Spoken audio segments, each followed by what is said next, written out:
No asi takto vyzerá teraz tá výsadba. Len veľkú neplechu nám tam robia nutrie. Je to únik zo zajatia. Rozmnožili sa a likvidujú nám mladé výhonky. Áno, rákosia. Ďalšiu neplechu nám tam robia bobry. Máme bobry aj na výsadbe, majú tam aj hrad. V Piešťanoch sú 3 páry bobrov. Ešte budete vidieť fotografie, čo dokážu. Toto máme po orezaní výsadby. To každým rokom teraz robievame tieto orezky tých hlavatých vrk. Áno, aby to vtáctvo potom nelietalo nám vysoko, ale lietalo v tej nižšej hladine. Hniezdi tam aj tzv.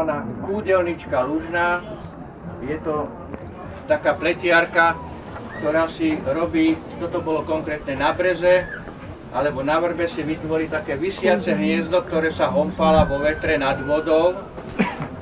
A tu, ktoré sú v červenej knihe ohrozených druhov, menuje sa pestroň vlkovcový, pretože na ostrove rastie vlkovec. Je to rastlina, ktorá je potrebná pre ich život. Zvlášť upozorniť, prosím vás, na tento dokumentačný materiál.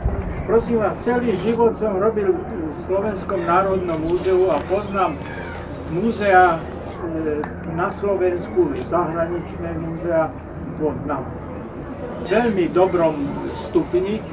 Niečo podobného som nevidel v múzeách. Je treba si uvedomiť, aký mimoriadne významný materiál je toto tu. Mimoriadne významný. V Piešťanoch zatiaľ nebolo nikde dokladovaný na Slovensku. Jedná sa o pavúka, ktorý je tu skákavka. Volá sa skákavka Canestriniho, ktorú aj môžete potom vidieť na fotografiách, ktoré som vám tu pripravil.